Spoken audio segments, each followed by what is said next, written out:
서울의 중형 아파트 가격이 평균 18억이다 라는 이야기를 들었습니다. 야, 좀 가격이 좀 많이 높지 않나요? 아무리 생각을 해봐도 좀 너무 과한 것 같습니다. 평균 가격이라고 하니까 30억 40억짜리도 있고 뭐 7, 8억짜리도 있겠지만, 아무리 그래도 중간값이 아니라 해도 그래도 평균값이라고 하는 이 수치만 들어도 좀 과도하다는 생각이 듭니다. 앞으로 우리가 살아가는 시대에 과연 부동산이 어떤 역할을 하게 될까요? 이때까지는 지난 문재인 정부 그리고 윤석열 정부 기간까지는 그래도 부동산을 사서 집값이 올랐다라고 하며 기뻐하고 또 자산 증식에 대한 기대감이 계속 있었던 것 같습니다. 근데 앞으로는 어떨까라는 생각을 좀 해봅니다. 우리 주변에 있는 이제 지인들 중에 이 부동산 때문에 머리 아파하는 사람들이 점점 늘어나는 것 같습니다. 5년 전에는, 3년 전에는 그래도 좀 괜찮았다라고 얘기했던 것 같은데, 그렇게 들었던 것 같은데, 지금은 좀 그러지 못하는 것 같습니다. 지금은 예전보다 좀 더 많이 빡빡하다라고 이야기를 하네요. 집값이 올라서 많이 좋겠다라고 얘기하지만 그들의 표정이 좀 예전보다는 좀 반응들이 좀 다릅니다. 느낌이 뭐냐, 그래 한 20억 정도 되던 부동산 이제 서너 채를 가지고 있으면서 평가했던 그 금액의 자산이, 부동산의 자산이 한 20억 시험이었는데 지금은 뭐 한 70억 80억이 됐다고 하는데, 이야 부자다. 정말 재산 간에 좀 지나면 진짜 100억 부자가 거짓말이 아닐 정도로 야 재산이 증가되는 속도가 엄청나구나, 이렇게 얘기를 했던 것 같은데, 지금 얘기하면 뭐라고 얘기하냐면 좀 표정들이 조금 다릅니다. 왜 그런가 하고 이렇게 너지시 이렇게 쳐다보면 그네들의 반응이, 그래 집값은 당장 올라서 좋긴 한데 팔려고 했더니 양도세나 아니면 여러 가지 뭐 이유들 때문에 처분하는 게 쉽지 않더라.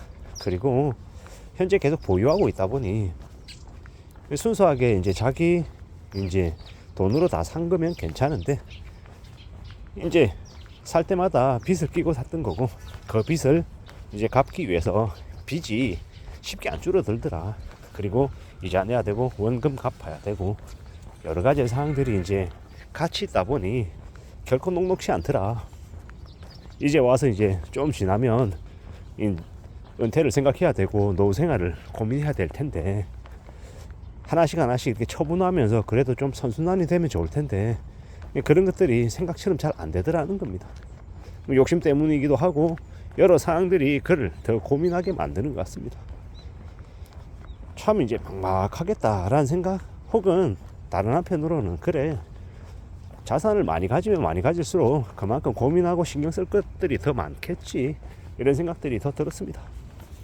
저 같은 경우에 뭐 집은 한 채고, 그리고 이제 뭐 빚이 없고 뭐 가진 것도 별로 없지만 또 그만큼 또 빚도 없는 상황이다 보니까 그냥 이래저래 지내는 것 같습니다.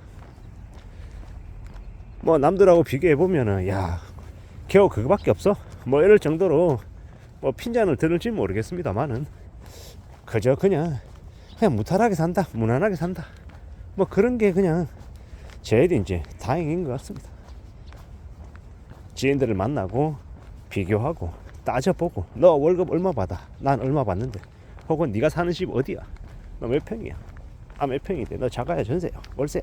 뭐 이런 것들 따지기 시작하면 뭐 스스로 느낄 때 자괴감을 느낄 수도 있고, 좀 비교하면은 내가 헛살았나 뭐 이런 생각들을 할 수도 있겠지만, 이제 그런 비교질이, 그런 평가질이 무슨 의미가 있겠냐라는 생각이 듭니다.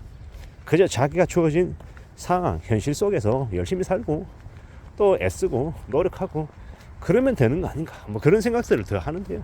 제 생각이 잘못된 건지 아니면 그들의 생각이 좀 더 나은 건지, 사실 뭐 시시각각 이렇게 시간이 지나다 보면 판단이 잘 안 쓸 때도 있습니다.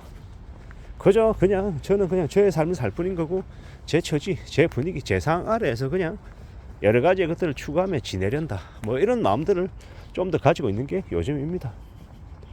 각자 주어진 현실, 주어진 상황 아래에서 할 수 있는 노력, 할 수 있는 열정, 할 수 있는 정성을 쏟는 게 훨씬 더 의미가 있는 게 아닐까, 뭐 그런 생각들을 좀 더 하게 됩니다. 다만 이제 성실하게 열심히 정성을 다해서 살아가야 되겠구나 라는 생각을 더 많이 하고요. 이제 뉴스에서 서울의 중형 아파트 평균 가격이 18억 몇천이다 이런 얘기를 이제 듣다 보니 참 좀 거품들이 과하긴 과하다라는 생각을 합니다. 보통의 사람들이 사회생활을 처음 시작해서 과연 그 18억이라고 하는 그 집값을 감당하며 살 수 있을까? 보통의 시각에 봤을 때는 거의 뭐 불가능한 얘기 같습니다. 부모가 경제적인 여력이 있어서 5억이든 10억이든 10몇 억이든 이렇게 지원해 줄 수 있는 사람이다라고 하면 또 다른 얘기겠지만은 아예 남의 도움 없이 부모의 도움 없이 순수하게 자기 스스로 모든 걸 다 한다라고 하면 참으로 쉽지 않을 것 같습니다. 어려울 것 같습니다.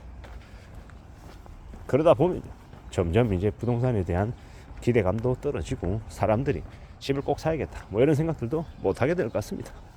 이웃나라 일본이 1980년대 중반쯤까지는 그래도 분양 이제 부동산들을 무지하게 많이 사들였지만 잃어버린 10년 20년 이제 시작되면서 부동산이 분양이 아니라 임대로 바뀌었죠. 마찬가지로 이제 우리도 이제 그렇게 흘러가지 않을까라고 생각합니다. 지금의 젊은 세대들이 20대 30대들이 과연 집을 사서 거주하면서 살 수 있을까? 그러지 못할 것 같습니다. 왜냐?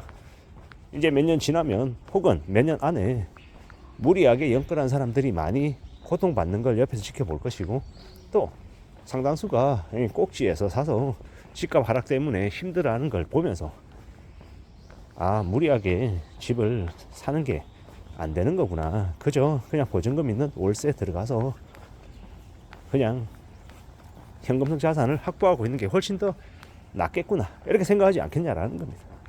그런 생각들이 좀 많이 들었습니다. 지금의 시대에 지금을 살아가면서 어떻게 좀 대비하고 대응하고 사는 게 좀 현명할지를 좀 더 고려해야 될 것 같습니다. 아마도 그냥 저의 개인적인 의견으로는 앞으로 한 3년 4년간은 혹은 5년까지는 부동산 시장이 하락세를 면치 못할 거라고 생각합니다. 왜냐 이제 여유 있는 그런 현금을 자금을 가지고 있는 사람들도 없고 대출도 충분하게 여유롭게 나올 것 같지도 않고요. 그런 이제 분위기가 부동산 시장하고도 같이 연결이 되어서 부동산 시장의 침체를 이제 부를 것 같다라고 생각합니다. 아무쪼록 감당 못할 무리한 그런 이제 일을 벌리는 것보다는 자신이 감당할 수 있는 범위 안에서 자기 분수 아래서 자기 그릇 안에서 뭔가를 이렇게 만들어가고 챙기는 게 제일 좋을 것 같다라고 생각합니다. 스스로 좀 안전하게 살아가는 것, 스스로 감당할 수 있는 범위 안에서 움직여 나가는 것, 그게 제일 좋을 것 같다라는 겁니다. 이상입니다.